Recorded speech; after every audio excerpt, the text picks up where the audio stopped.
Shalom saudara pendengar saudara rohani yang dikasihi Tuhan Yesus Kristus. Selamat datang di renungan rohani malam hari ini. Selamat malam, saya berdoa agar saudara sehat selalu. Semoga Roh Kudus hadir di tengah kita saat ini. Sebelum kita mulai renungan malam ini, marilah kita bersama-sama berdoa. Bapa kami yang di surga, Bapa di dalam nama Tuhan Yesus Kristus, kami sungguh mengucap syukur, ya Tuhan, oleh karena Engkau sangat baik buat kami. Engkau ada bersama kami dan menopang hidup kami di siang hari dan di malam hari. Engkau ada bersama-sama dan menyertai kami. Tuhan, kami memuji dan bersyukur kepadamu pada malam hari ini, kami masih bisa berkumpul di rumah kami yang kecil ini. Tuhan, saat ini kami hendak mendengarkan firman-Mu. Berilah pengetahuan dan bimbinglah hamba-Mu ini agar apa yang Engkau firmankan dapat bekerja sesuai kehendak-Mu. Buat kami jemaat-Mu, bukalah hati dan pikiran kami untuk mendengar dan menerima firman-Mu. Kiranya firman-Mu ini dapat menjadi berkat bagi kami. Berbicaralah Tuhan, kami sudah siap menerima firman-Mu. Di dalam nama Tuhan Yesus Kristus kami berdoa dan mengucap syukur. Amin.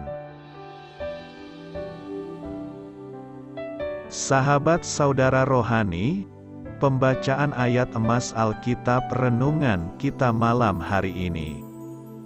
Nats pilihan kita adalah orang yang berbudi luhur merancang hal-hal yang luhur, dan ia selalu bertindak demikian. Tertulis dalam kitab Yesaya 32 ayat 8. Bacaan kita pada malam ini terambil dari kitab Yesaya 32 ayat 1 sampai dengan ayat 8. Sesungguhnya, seorang raja akan memerintah menurut kebenaran, dan pemimpin-pemimpin akan memimpin menurut keadilan, dan mereka masing-masing akan seperti tempat perteduhan terhadap angin dan tempat perlindungan terhadap angin ribut, seperti aliran-aliran air di tempat kering, seperti naungan batu yang besar di tanah yang tandus. Mata orang-orang yang melihat tidak lagi akan tertutup, dan telinga orang-orang yang mendengar akan memperhatikan. Hati orang-orang yang terburu nafsu akan tahu menimbang-nimbang, dan lidah orang-orang yang gagap akan dapat berbicara jelas.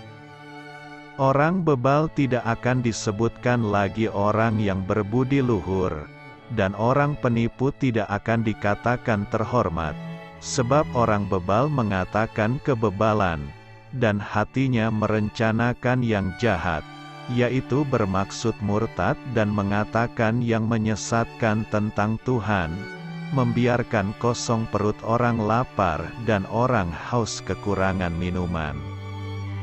Kalau penipu, akal-akalnya adalah jahat, ia merancang perbuatan-perbuatan keji untuk mencelakakan orang sengsara dengan perkataan dusta, sekalipun orang miskin itu membela haknya. Tetapi orang yang berbudi luhur merancang hal-hal yang luhur, dan ia selalu bertindak demikian. Yesaya 32 ayat 1 sampai dengan ayat 8. Topik dari ayat emas renungan kita adalah rencana Allah melibatkan Anda. Apakah rencana Anda melibatkan Allah? Mari kita mulai renungan malam kita. Judul renungan kita hari ini adalah Rencana Mulia, Kisah Inspiratif. Ada perbedaan antara ucapan, "Saya ingin berkunjung ke Inggris," dan "Saya berencana pergi ke Inggris minggu depan." Pernyataan pertama mengungkapkan sebuah keinginan, sedang yang kedua menunjukkan persiapan pasti. Kita sering memasuki tahun baru dengan harapan, keinginan, dan ketetapan hati yang dapat menjadi benih perubahan positif. Namun, kunci dari apa yang terjadi dalam hidup kita terletak pada penyusunan rencana yang pasti. Perencanaan itu melibatkan pemikiran, tujuan, dan usaha. Yesaya menulis tentang waktu yang akan datang ketika seorang raja akan memerintah menurut kebenaran. Yesaya 32 ayat 1. Perikop nubuatan ini menyatakan pemerintahan Kristus yang akan datang. Selain itu juga memberi kita, orang-orang yang menyembah Yesus sebagai Raja, sebuah prinsip yang kini dapat kita terapkan. Yesaya membandingkan penipu yang merancang perbuatan-perbuatan keji dengan orang berbudi luhur yang merancang hal-hal yang luhur. Sebagai pengikut Kristus, kita perlu menjadi orang yang berbudi luhur. Rencana apa yang telah kita buat untuk meningkatkan keluhuran budi kita di tahun baru ini? Apakah kita hanya berharap memberi lebih banyak waktu dan perhatian bagi sesama? Atau kita telah membuat komitmen yang jelas, bila kita ingin memberi dukungan finansial kepada seseorang atau sebuah tujuan? Sudahkah kita mulai mempersiapkan keuangan kita untuk itu? Inilah saat yang tepat untuk membuat rencana-rencana mulia yang memuliakan Allah melalui visi dan keluhuran budi kita. Amin. Marilah kita renungkan di dalam hati kita. Yesaya 32 ayat 8 berkata, "Tetapi orang yang berbudi luhur merancang hal-hal yang luhur, dan ia selalu bertindak demikian."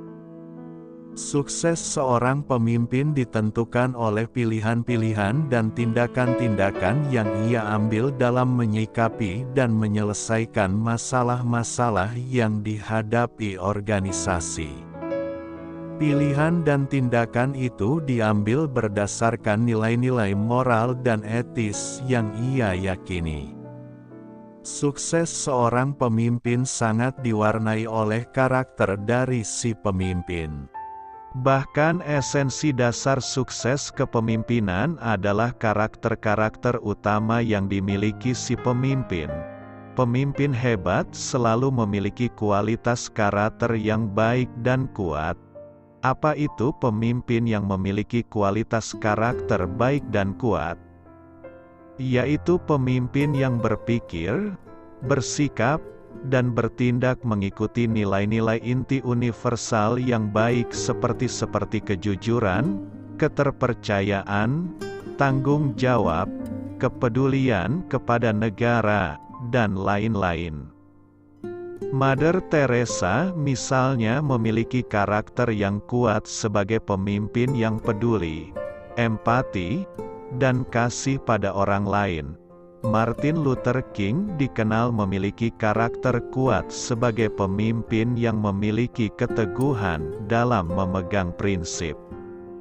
Tokoh kulit hitam ini juga memiliki keberanian luar biasa dalam menghadapi tantangan berat yang harus dihadapi.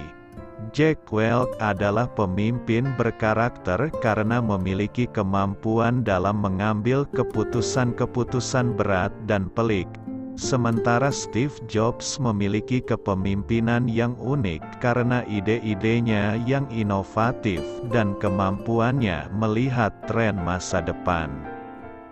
Sebaliknya Richard Nixon gagal menjadi pemimpin yang baik karena tidak memiliki kejujuran pada rakyatnya yang berakibat dia dilengsarkan dari kursi kepresidenan. Para pemimpin lembaga-lembaga keuangan bergengsi juga banyak yang gagal mengemban tanggung jawab kepemimpinan karena tamak dan hanya mementingkan diri sendiri tanpa peduli kepentingan lingkungan di sekitarnya. Pemimpin berkarakter tak mengenal yang namanya aji mumpung. Ketika ia menempati posisi jabatan yang basah, bukan berarti kemudian ia bisa melakukan korupsi seenaknya. Ketika nilai-nilai kejujuran dan etika ia pegang, maka tak peduli bagaimana posisinya, basah maupun kering, ia tak akan melakukan korupsi. Mungkin seseorang pemimpin bisa menyembunyikan karakternya dalam waktu seminggu atau sebulan di awal kepemimpinannya. Namun pada akhirnya karakter itu akan gamblang di mata anak buahnya setelah ia memimpin setahun, 3 tahun, atau 5 tahun. Pilihlah seorang pemimpin yang berkarakter baik bagi bangsa kita Indonesia. Sebab hanya pemimpin yang berkarakterlah yang bisa membawa bangsa kita mengalami kemajuan. Karakter harus menjadi kriteria pertama ketika kita memilih seorang pemimpin. Sedangkan kepandaian, karisma, dan kekayaan adalah nomor 2. Doa saya menyertai saudara sekalian. Saya memberkati Anda agar sewaktu Anda mencarinya dari Dia, Bapa Surgawi Anda akan memberikan bagi Anda roti harian Anda. Dalam nama Yesus Kristus, Tuhan yang berkuasa atas alam semesta dan menuntun kita kepada iman yang menyelamatkan, Tuhan Yesus menyertai senantiasa. Terima kasih sudah berkenan mendengarkan renungan malam saudara rohani. Tuhan memberkati. Amin.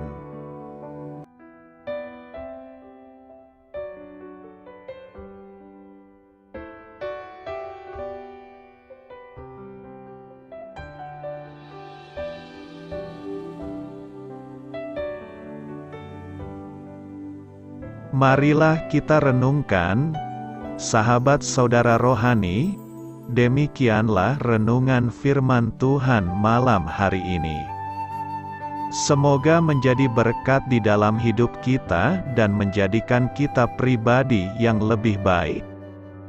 Sebelum kita beristirahat pada malam hari ini, marilah kita berdoa.